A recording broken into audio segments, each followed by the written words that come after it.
Let's get started. Okay, macroeconomic objectives. How much do you guys know about macroeconomic objectives? I'm wondering.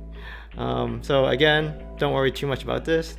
This is something that I need to look at instead. So we'll be mainly covering 5 things today. So we've got economic growth, unemployment, inflation, balance of payments, in particular the current account, and then finally the government budget. So for the Daxo syllabus, there's like 2 extra things here. I wouldn't be too worried about those. So we'll talk more about income equality in another topic or in another class. And protection of the environment is pretty much just, protecting the environment from greenhouse gases. So the governments will have all of these different green deals with each other so that they would reduce carbon emissions and things like that, which is another objective for the government. Okay, so let's see what governments do to the economy, or what governments hope the economy to be like. Okay, so first, we need to understand economic growth and what it is. So I'm not sure if you guys like bread, but there's a lot of different pieces of bread here. So first, we need to understand how an economy's size can be measured. So an economy's size is measured by, you guessed it, GDP. Right? So GDP stands for gross domestic product. So it's a very clunky name, as you can imagine, but don't worry too much about that for now. Just think of if an economy is big, like China's economy is very big, the US economy is the biggest in the world, then they've got a very big GDP. And how do we get the GDP number? Well, we get the GDP number by calculating and adding up the total value of the goods and services that particular economy produces. So I'm talking about, say if there's like 3 countries here, country A, country B, and country C. So if country A produces these 2 pieces of bread, I think it's like a cookie and a croissant, a cookie and a croissant. Let's say if the cookie cost $5, and then the croissant costs $10, and then I'm not sure why bread is so expensive, but you get the gist. So, and then French bread, $20. So if country A produces the cookie and the croissant, then the GDP of country A would be $5 plus $10, yeah, $15. As you would have guessed, right? And then for country B, again, we'll just add up all of these products that the country makes. So I'm not sure what country this is that only produces bread, but so if we add all of these up, country B would have something like $15, $30, $50, yeah, of GDP. Oh, you can't see that. So this is 15. And then GDP, yeah. And then country C, okay, country C, try to do it on your own. And you can tell me, does country A have a bigger economy, or does country C has a bigger economy? So if you would like, just pop in the chat. Which economy is bigger, do you think? Country A or country C? I'll give you like 5 seconds, and then I'll reveal the answer. So like 5, 4, 3, 2. Oh yeah, good job, Jae-woo. You're correct. Country C is indeed bigger. And the reason being is, even though they're still producing 2 pieces of bread, we will know that the bread that they're producing is more expensive, right? So because country C is producing a total value of bread, which is worth $35, it's going to be bigger than country A, which is like only $15, right? So C, GDP of C is greater than A. Okay, cool. So in general, as you can imagine, when our ability to produce as a country increases, that means our GDP would increase, right? Because if we produce more goods, that means we're producing things that are more value, or we're producing more of those stuff, then that means our GDP and our economy is growing and it's getting bigger. So another way to think about this is an increase in productive capacity. So if country C is able to produce like 5 pieces of bread instead of 2, then their economy is growing because the value of the things that they're creating is increasing. Okay, so that's kind of like a quick introduction into economic growth. So let's go to the next slide. So economists love pies a lot. The reason being is pies are a very good metaphor for how much we produce. So if we produce a small pie, we want to make the pie bigger by growing the pie, so everyone can have a bit more of the pie. So there. Oh my god, economic growth. So if we increase the size of the pie, it means that there's more pie for everyone to share. However, even though we increase the size of the pie, that doesn't mean that everyone would share the increased pie or the bigger pie equally. So some groups, like maybe the richest top 1% of the economy or income earners, those people might get a bigger slice of the new bigger pie instead of all of us sharing an equal slice. So that's kind of like what economists think about all the time. How do we increase the size of the pie, and how do we distribute the pie in a fair way? Yeah. Okay. Oh, and any questions you can just pop in the chat as usual. Okay. So another way to think about economic growth and why it's so important and why governments want us or want the economy to grow is because economic growth also represents our total wealth. The reason being is if the total value of what we produce is, for example, let's say $10,000 or something like that. So let me just get the pointer out. Okay, so let's say if we produce like, okay, $100. $100 is probably easier. So if we produce $100 worth of bread, then what we can do is, as a country, we can trade that $100 worth of bread for other things, right? So we can sell the bread and then we can buy, I don't know, chairs, or we can buy like houses with like that $100, probably not, but you get the idea. So if we produce like more, our economy would be worth more, and supposedly we would be richer because all of us would be earning higher incomes. So if the total economy is worth $100 and there's like 2 people in the country, I'm not sure what country that is, maybe like British Isles or something, Isle of Man, very, very small place, or Easter Island, something like that. So if there's only 2 people in the economy and we're producing $100 worth of goods, on average, how much are we earning? We're earning $50 of income per person. Yeah. So if we increase the size of the pie, we can kind of have an idea of how the average earnings of each person that is getting a piece of the pie increases. So we can just divide the total value of the economy by the population to have an idea of how much each of us should be earning or like would be earning. So generally, if our economy gets bigger and there's economic growth, we would all get richer. Again, the distribution is another problem. So this is assuming that all of us share the pie equally. Okay, so the definition here is that economic growth is the increase in real GDP over time. So why do you want to grow the economy? We've kind of touched upon this a bit. So first reason, we've got higher incomes, and when we make more money through our jobs by producing more valuable goods in the economy, that means we raise our living standards as well. So we can buy more, I don't know, shower heads like Mr. Krabs here, and we can get more jobs as well, because since we're producing more, there would be a bigger demand for labor and a bigger demand for employment. Also, if our economy is growing well, then other countries will want to invest in our country. Then as a result, and if there's more investment into our businesses, then we'll be producing more goods. So you can see it's kind of like it's not a vicious cycle, it's like the opposite of a vicious cycle. It's a good cycle. It's not a bicycle, it's a good cycle.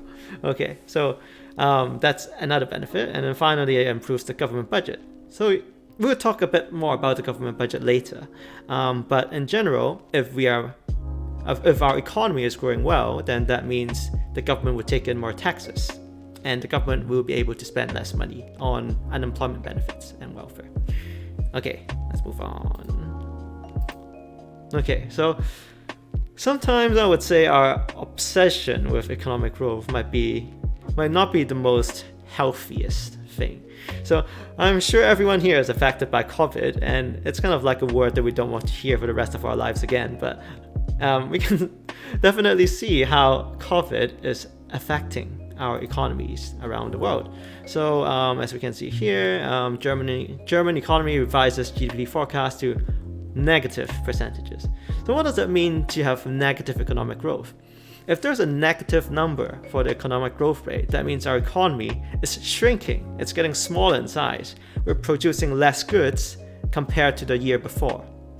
So this means the economy is contracting. Yeah?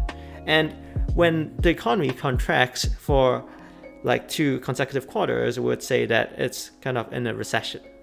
So that's kind of like the terms you would hear on the news, like Germany is in a recession or India is in a recession. So and each quarter is 3 months, right? So again, India GDP is falling, slumping, US economy is shrinking by like 30%, just know, because everybody is like staying at home and watching TV or stuff like that, disastrous GDP figures. So everyone, all of these countries and the media is obsessed with economic growth, and all our politicians. So I mean, economic growth is important, right? So we're a bit like this cow, we're trying to boost economic growth up this escalator that's continuously going downwards. I would say economic growth is important because it affects all of our livelihoods, right? Especially for those that are in poverty or those that are vulnerable or aren't earning enough income to sustain themselves. But I also sometimes think that perhaps we should also think, what is the cost of economic growth? So there's no definitive answer to this. So I'm just raising these questions for you guys to kind of think about. So and everyone's answer might of course be different, because we're kind of like drifting into politics here, right? So the cost might be things like our environment, or we might keep trying to increase economic growth, but we might be ignoring other social issues. So what is important for us to pursue as a society, apart from essentially an increase in living standards?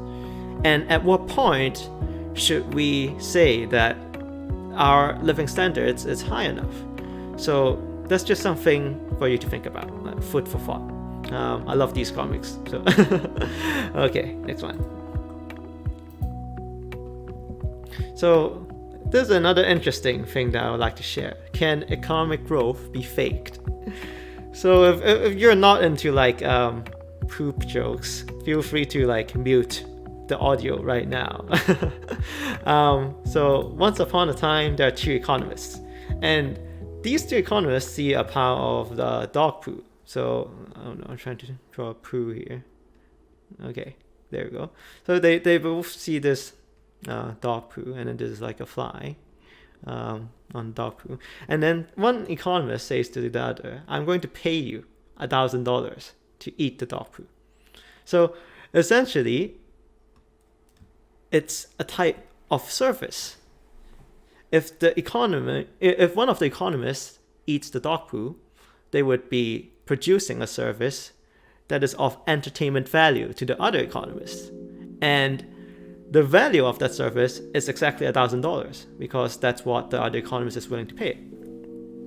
So the second economist agrees to eat it, finds it disgusting, and says, I'll pay you $1,000 to eat it as well. So they're kind of like selling this service of entertaining each other, and both of which they're producing $1,000 worth of value from eating poop.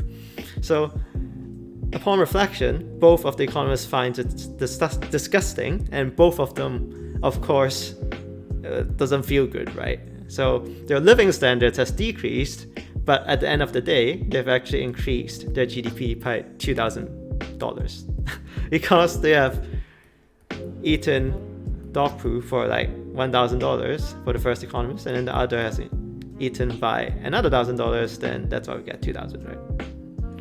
So essentially, well, what's the lesson here? The moral of the story is that economic growth can be faked.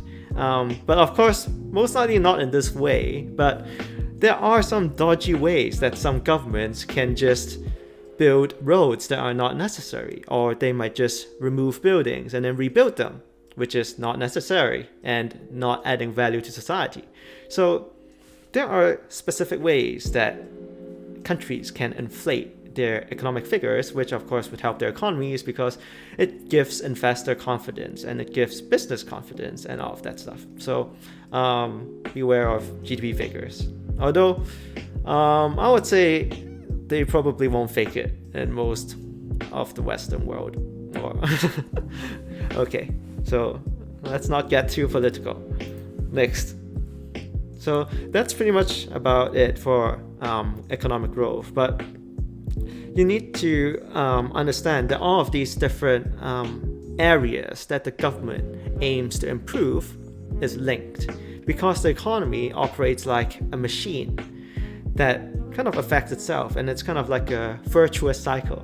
That's the word, virtuous cycle, that kind of boosts itself forward. So we've mentioned about economic growth and why the government would want to increase economic growth as a macroeconomic objective. And now let's talk about unemployment. So in general, we want unemployment to be low, right? So if you have a job but you don't have one, you're unemployed. So let's be a bit more specific here. Are you unemployed? So I'm assuming most of you here are students. What do you guys think? You guys can pop in the chat if you want. You can type yes or no. Do you think you're unemployed? Take a guess. I'll give you like 3 seconds. 3, 2, 1. Okay. So if you have been reading on the slide, you would see that you aren't actually considered as unemployed. The reason being is because first, you need to be 16 or over in the UK to be in the workforce. So if you're A-level or IB students, you're likely to be 16 or over. So you are technically in the workforce, but since you are not willing and able to start work, you aren't considered unemployed since you're at school.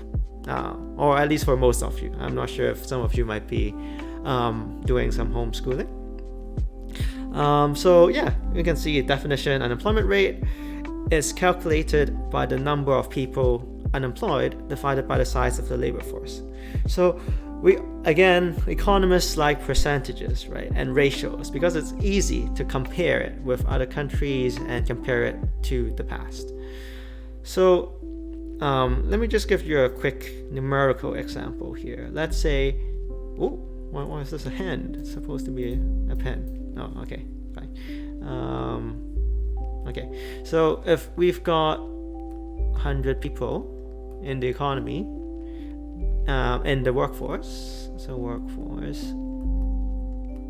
and then 95 people are employed, what would be the unemployment rate, you think? Unemployment rate. Okay, I'll give you 10 seconds. Do you have a guess? And figure that out. So again, let me repeat the question.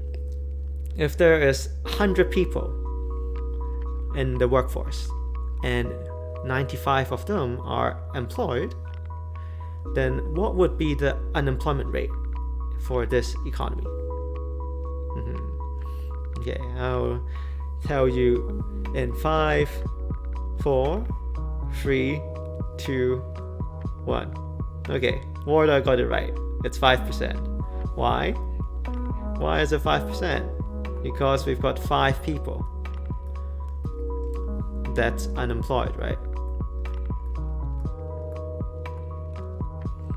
So 100 minus 95, that means we've got 5 people unemployed in the labor force. And then if we take the 5 people and then we divide it by the total workforce, which is 100, So the 100 is the size of the labor force, is 100, and then we've got 5 people unemployed. And then we times it by 100% because it's a percentage, then we're going to get 5%. So we can see in this economy that 5% of people are unemployed. So in general, the governments don't or they can't aim for 0% unemployment. The reason being is because there are always people that are in between jobs and they're trying to switch between jobs, right? So you can't aim for everyone to be employed. That's kind of like a perfect society. So instead, government would try to aim for the natural rate of unemployment.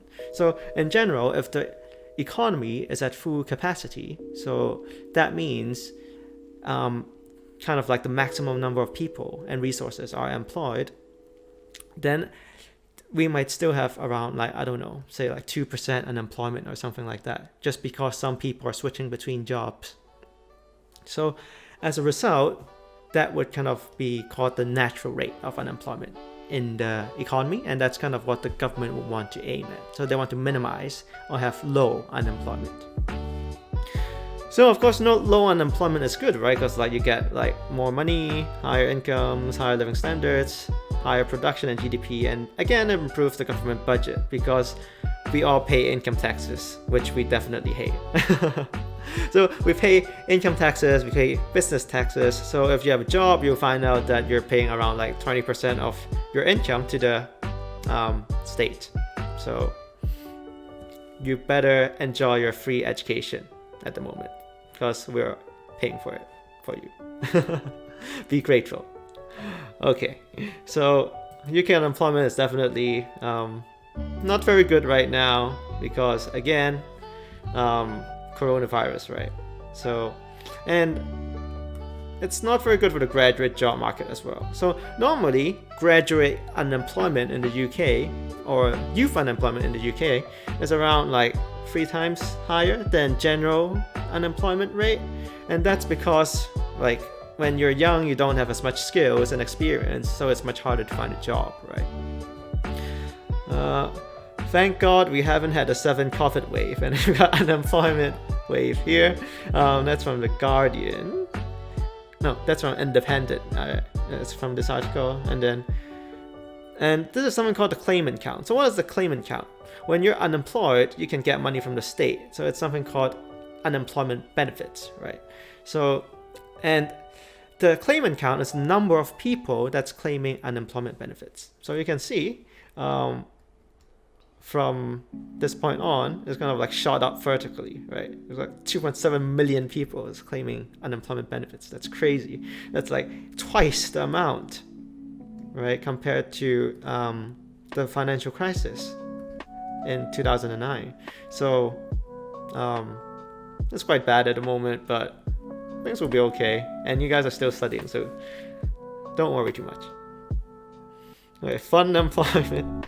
So this is kind of like a term that came out from the 2009 recession, and we've got like SpongeBob memes for this.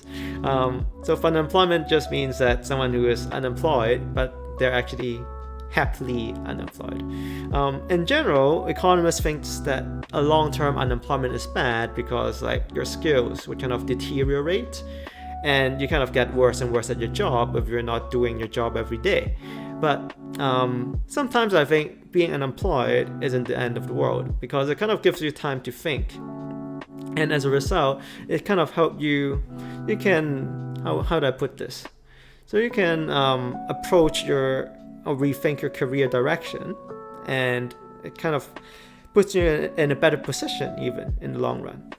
And also, of course, you can do things like taking care of your kids or go on vacation, things like that. But then of course that only works if you've got savings in the bank and you don't need your income from unemployment. So personal finance is very important, making sure that you have enough of a safety net.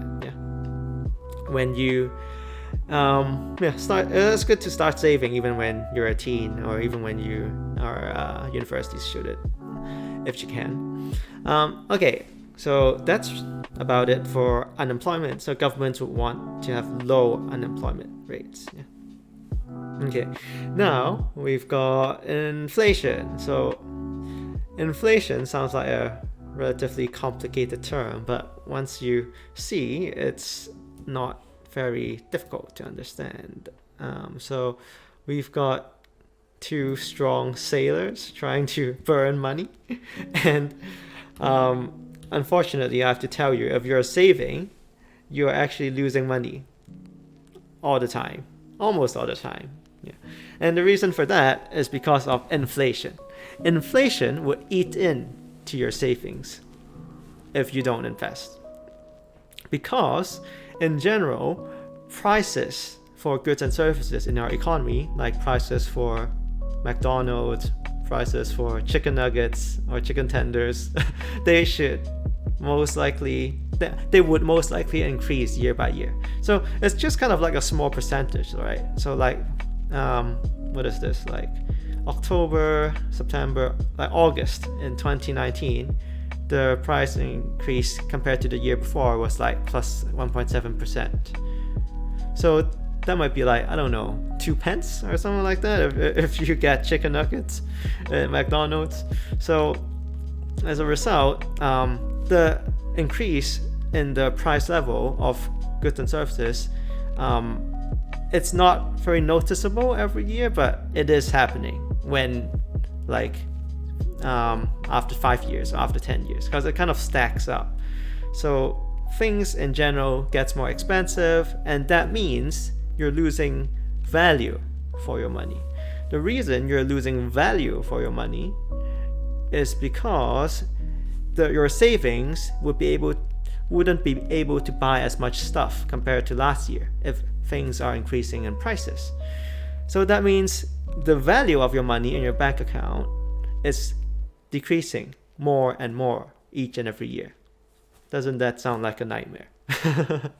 So invest if you can, but don't invest I'm not sure if you need to be 18 years or older to buy financial instruments like stocks and stuff, but don't invest in weird things that might cause you to lose money, like options or derivatives that you don't understand. But you can invest in like stock indexes or indices. So for anyone interested, you can look up indices or indexes, or ETFs are generally good. Wait, I shouldn't be giving investment advice on here. Okay, please ignore that. Okay, so we need to explain the reason why the prices increase every year as well. So prices increase every year for goods and services in the economy because of economic growth. So since there's economic growth, our wages would tend to increase when there's economic growth. And as a result, because we have increased wages, that means we're able and willing to pay more for these goods and services. And suppliers would be able to sell their goods and services for more money, so they would raise the price.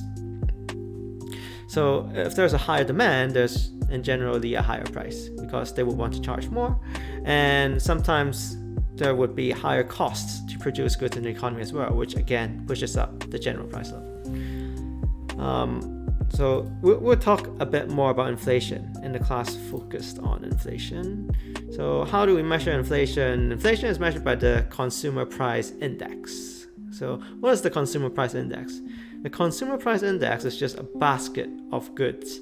So we can see this basket here as reported by Mail Online. So what do I mean by basket of goods? So in general, we take into account to see how much these food items or consumer items has increased in value. So let's say if popcorn increased by 5%, then in general, food in general might have increased by like 3%. Then once we average that out and kind of weight them up in terms of our spending of an average household, then we would kind of know how much the cost of living has increased, basically. And the government tends to keep updating this basket of goods because it needs to reflect what we buy in general on like a daily basis, right? So for example, we can see some of these goods are no longer relevant. So envelopes, crockery set? Not what's a crockery set? Hi-fi players, whatever that is. This one. So these goods aren't relevant, right? They're outdated. But then now we're adding in things like Alexa, Amazon Echo, Diet Coke, yeah, things like that. And this might be too small for you to see. We can see kind of like the changes in prices for these different types of goods in May and June 2020. So we can see food actually decreased in prices, most likely because of like Uber discounts on the takeaways. I don't want to help them advertise here. And then alcohol decreased in prices, clothing increased in prices, recreation and culture increased in prices. Maybe we're buying too much Switches and we're buying too much PS4s. Restaurants and hotels, of course, are decreased in prices. So yeah, it's often quite interesting to see how the prices of these different categories of goods change, and it's good to be aware of that. And because inflation, as we've mentioned, is affected by economic growth, so normally if you've got strong economic growth, you would have higher inflation, since people are willing to pay more for goods and services. We can see there are actually price decreases for, again, the coronavirus for these few months in the UK, right? For particular goods. Okay. And then this is another interesting graph.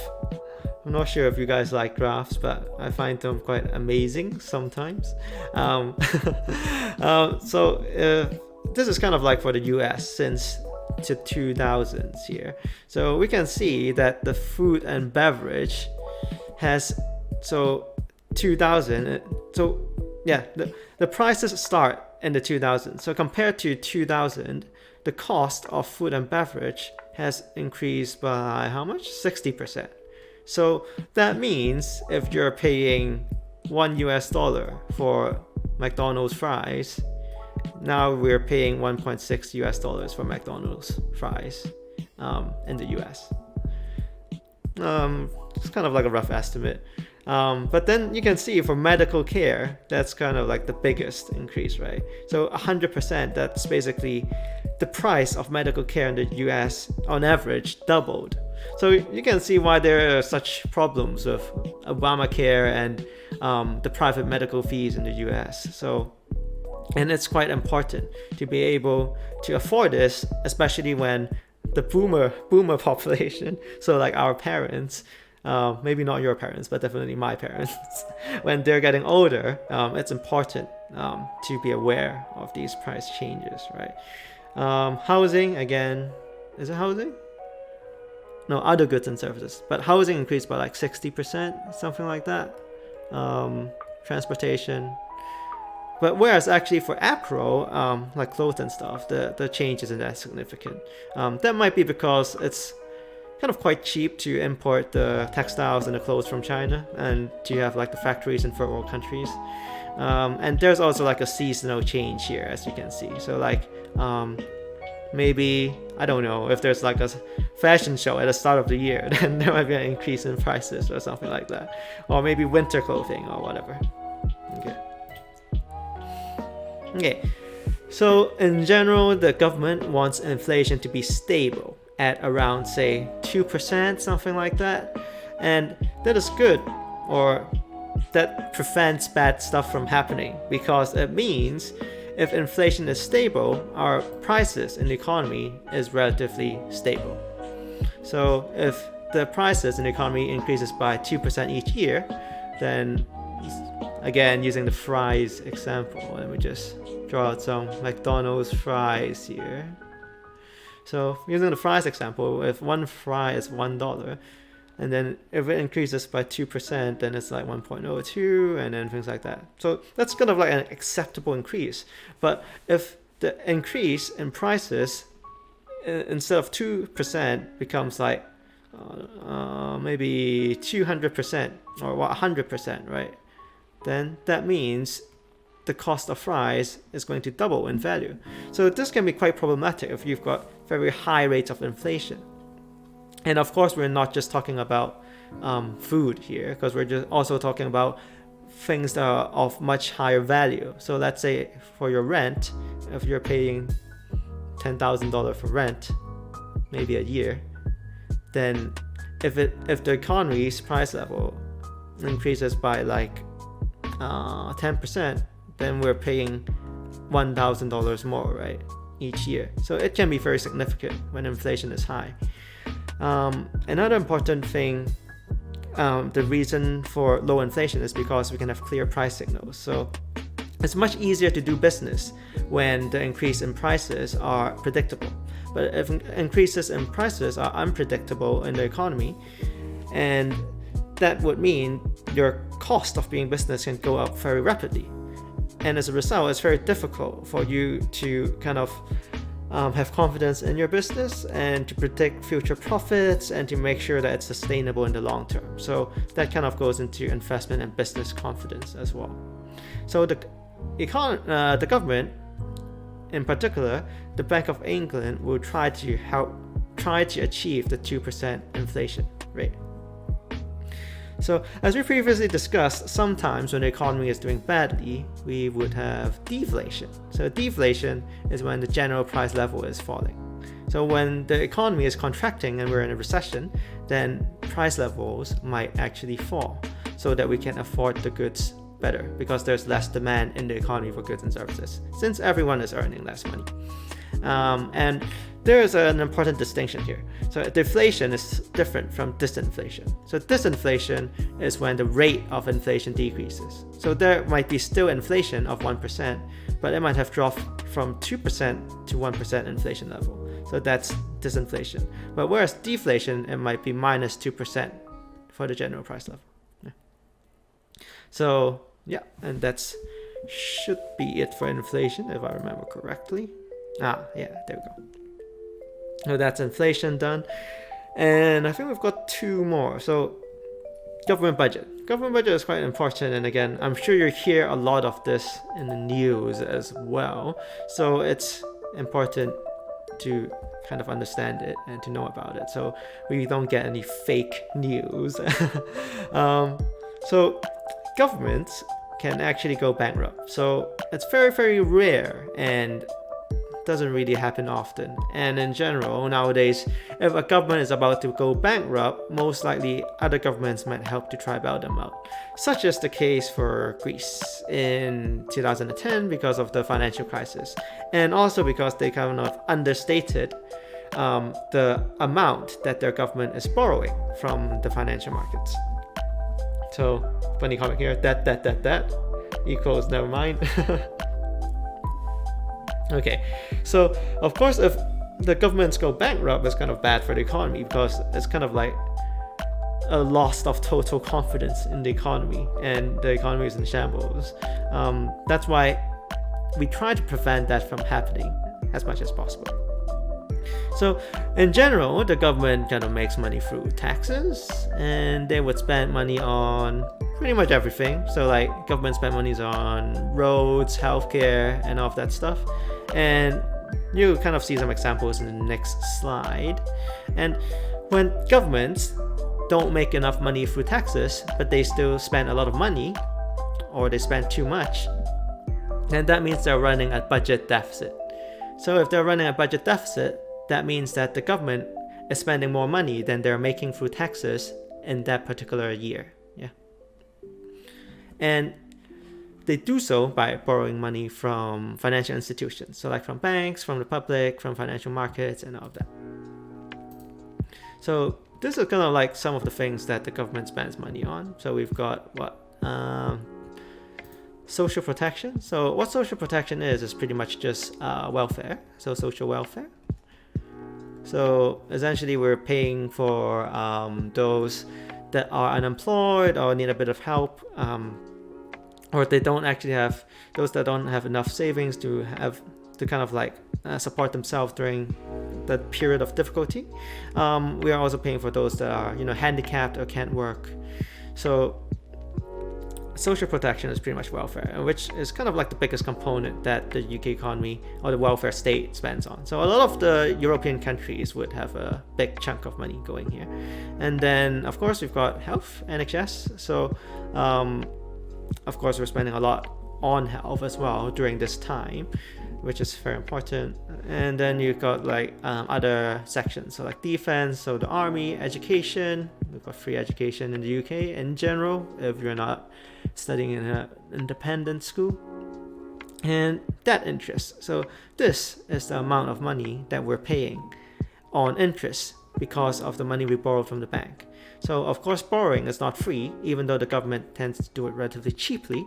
But the more we borrow, the more we have to pay back in terms of the debt, and also in terms of the additional money we need to pay for the cost of borrowing from banks and other institutions. Okay, so this is the national debt clock. Oh, how come it's not moving? I wanted it to move, so I'll show you how scary this is. So if you go onto this site called nationaldebtclock.co.uk, you can see our national debt growing at a rate of £5,000 like per second. And again, stuff of nightmares. But so as long as we pay it back, it's okay. Each of us owes around £38,000, and each taxpayer owes around £66,000. So a sizable amount of money that we need to be aware of. And usually our debt would be compared to the GDP of the economy. So as you can see here, our debt is now at around 100% of our GDP. So what this means is, if we produce all of our stuff, all of our goods and services of 1 year, it is worth exactly the same as the total amount of money our government has borrowed. So if all of us don't consume anything, if we don't eat, if we don't rent, if we don't do anything, and if we don't do anything for 1 year, apart from working, then we'll be able to pay off our debt in 1 year's time. But of course that won't be possible, right? So in general, let's say if like we might be able to pay, I don't know, several percent of our national debt each year, and then that can kind of like slowly decrease the figure here. So again, I need to stop all of this doom and gloom stuff, but our debt has increased recently, and then and it's surpassed 100%, and it's the highest since 1963. Pushes that to 2 trillion, so we owe $2 trillion now. That's really help out to eat out. I'm sure some of you have benefited from that scheme, but again, that's additional government spending because the government is paying for our meals, right? So sometimes government borrowing is important and government spending is important, because when we're in a recession, the government would tend to spend money so that it would stimulate the economy. When the government spends money, like the Eat Out to Help Out scheme, then there would be higher amounts of consumption in the economy, and as a result, it would generate more incomes since more goods and services are being bought. So in this case, the restaurants and the restaurant workers would be getting higher incomes because of the government spending, right? So that kind of helps the recession, because essentially we're spending in areas where people need income the most. So that's kind of how the government would stimulate the economy. And sometimes, of course, if the government is spending too much in that particular year, they will have to borrow it. But if we borrow too much, then there might be a problem in the long run, because these banks and financial markets might think that we're not going to pay back the money that we're borrowing. So as we can see here, we've got some points in the boxes. So if we borrow too much, most likely we might have a higher cost of borrowing in the future, because the risk of the government going bankrupt is higher. So the only way that the markets can still lend money to the UK government is by charging them a bit more, charge them a premium, so that to kind of navigate that risk of the government potentially being bankrupt. Yeah. And at some point, like Greece, if we're borrowing too much and the markets thinks we can't pay it back, we won't even be able to borrow in the future, and that would be extremely problematic. Let's hope we don't get to that stage, because it would cripple our economy. Interest payment on debt would eat up in the government budget. So this part is about the cost of borrowing that we're paying. That essentially does not actually add any value to our economy. It's just kind of like payment on debt, right? And then that kind of eats into the government spending, which could have been used to help us. And then finally, it affects business confidence and economic growth as well. Yeah, and that's because if businesses think if the businesses think the government is going to go bankrupt and the economy is going to be in shambles, they aren't going to invest in the economy. Okay. So in general, the governments should save when the economy is doing well, because they'll be getting more taxes from the higher incomes in the economy, and then they should spend the surplus when it is during hard times like these, during the recession where everyone is earning less money. So they can kind of like balance out the economy. And of course, that's much easier said than done, because it's also a political problem. Because spending money would give you more votes and it would make you more favorable. So it's kind of quite tricky to be a policy holder, or policy implementer, to be a politician. Okay. So that's pretty much it for government budget. Okay, and then final one, stable current account. So current account, it's not something you would kind of hear in the news as regularly as like GDP and things like that.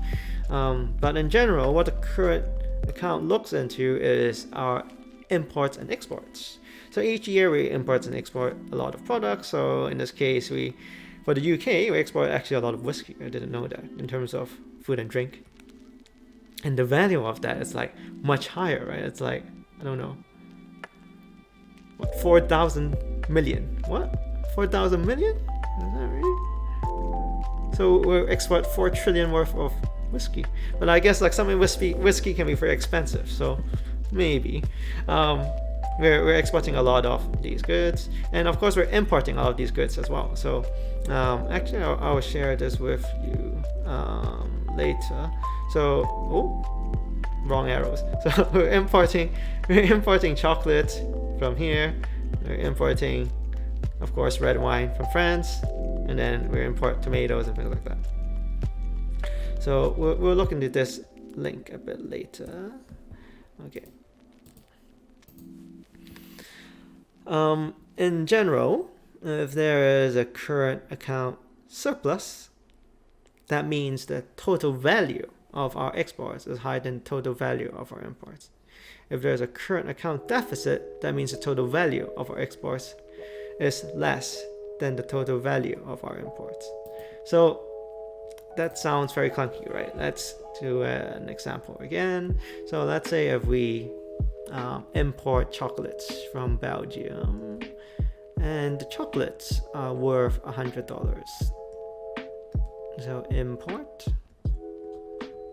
and this is the only thing that we import, and we export whiskey. How do I draw a whiskey glass? Maybe I can. Okay, whiskey. Oh, I know. I can draw like something like this. Okay, and then like there's some ice here. So we export whiskey for around, say, $50. Yeah. Okay, so do you think that we are in a current account surplus or a current account deficit? So I'll give you 10 seconds to think about it, and then you can pop it in the chat. So if we are importing $100 worth of chocolates but exporting $50 worth of whiskey, are we in a current account surplus or a current account deficit? Okay, I'll give you 3 more seconds. 3, 2, 1. Yeah, good job. You're in a deficit, like Yasira and Warda said. So the reason we're in a current account deficit is because the value of what we import is much higher then the value of what we export, so $100, which is what we import, is much higher than the $50 of whiskey that we're exporting. So this is kind of bad again for the UK. Feels bad, man. We're unfortunately in deficit. Okay, I want to make this graph bigger, but this graph is again very, very good data. So the solid blue bars is our trade in services. So from here to here. And then the light blue is the trade in goods. Here from here, right? So, and here, this is the percentage of GDP on this axis. So we can think of like the monetary value. So, say 5% of the GDP might be millions of dollars, or millions of pounds. So that means we are exporting. So this is just for example, right? Millions of pounds of services, but we're actually importing like millions of pounds for goods. So we can see that the UK, we actually have a current account surplus if we only look at services. So by services, I mean like financial services, like what we do in the banks for other people, for other countries and things like that. Or maybe like IT services and things like that. And whereas for goods, we're talking about like chocolates and whiskey and things like that, right? So, but overall, if we account for all the goods and services and also income streams, the UK would be in a current account deficit. So, in general, that is not good. That's because it means if we are in a current account deficit, income or money is kind of flowing out of the country. So this is what we call withdrawal in the circular flow of income. So you might learn this a bit later. I'm not sure how familiar you are with it. And if there's a current account surplus, then the income is flowing into the country. That means an injection into the economy. Yeah. So for a current account, if we have a surplus, that means essentially there's a higher demand for the goods that we produce, right? Because if there's a current account surplus, that means we're exporting more goods and services than we are importing. And that means more people are actually buying the stuff that we make. And if more people are buying our stuff, that's good for the economy because like it helps create more jobs. So we can produce more of that stuff to sell to other countries. It helps fund businesses, helps pay taxes and all of that stuff. So in general, if there's a higher demand in our economy, that would be nice for our goods. And because we'll be exporting more and making more money to other countries. On the other hand, if there's a current account deficit, it means that we're kind of purchasing more goods and services than we are exporting. So in aggregate, our income or money is kind of flowing out of our economy into other nations, which might potentially reduce the size of the economy in the long run. So if we move forward, but it's not all that bad. Yeah. One of the reasons that a lot of first world countries would have a current account deficit, as we can see here, might be too small for you guys, but okay, where are we? Yes. So Australia, United States, Canada, and the UK is here, right? So all of us have a current account deficit. So this is the line where it's 0, and then this is the negative. So this is the deficit area, and then there's like positive. So all of these countries actually have current account deficit, and it might also be a reflection of our high living standards, actually. Because in general, if we are making more money and we've got high living standards, we would tend to import more goods and services. So sometimes the current account would just be a reflection of how well we're doing. but it's not still, this might not be very good for the economy, so just bear that in mind. But actually there is, as you can see, there is an outlier, we would say, in statistics, an exception to the rule. So you can see Germany is actually having a current account surplus, so maybe they're exporting their cars very competitively and a lot of other gadgets very competitively. So as a result, they're actually taking in incomes into their economy. Okay, and that's pretty much it for current account. Oh yes, and I need to show you this. So of course, I'm sure all of you have heard of Brexit. So if the thing is, a lot of these Brexit and international agreements on tariffs, so tariffs are like taxes on the goods and services that we import and export.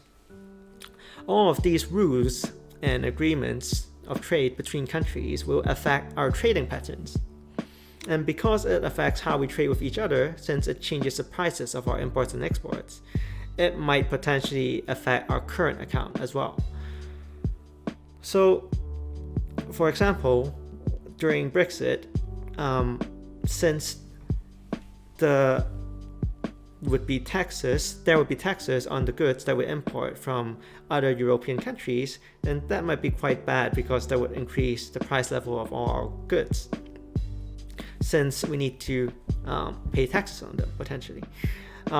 So as we can see, to kind of like stabilize the situation and like improve our economy and things like that, the UK would like to form agreements or trade agreements with other countries in this case. So for example, the UK might want to form a trade agreement with Australia here in this case. UK and Japan will try to do a post-Brexit deal. And yeah, I wonder if we would be able to kind of work in Australia as well, if there's freedom of movement between countries like the UK. No, like the UK and the EU. So we before Brexit, we used to be able to work in any European country. So there's like a lot of different possibilities there that you can do. But now, not so much. So hopefully we will be able to go to Australia and enjoy the beaches there, and then we can like work there. Okay, so I also wanted to show you this graph thingy. So let's see how a no-deal Brexit threatens your weekly food shop. Yeah. So this graphic is quite good for showing like what types of things we actually import from the European countries, and that might be problematic after Brexit. I mean, it's happened now, but let's see. So we import a lot of wine from Italy, you can see here, and we import a lot of wine from Spain, Portugal, and France as well. So the bigger the bubble, the more we import from there. And then cheese, we import a lot of cheese from Ireland. Oh, that's interesting. France and Italy as well. Bacon and ham from Denmark. Frozen potatoes from the Netherlands and Belgium. Fresh tomatoes from Spain. Yeah, and we export lamb meat. So I guess UK's got good lamb. And you can like play around with this. So I'll just send the link in the description. So you can kind of have a look if you're interested. Don't look at it now.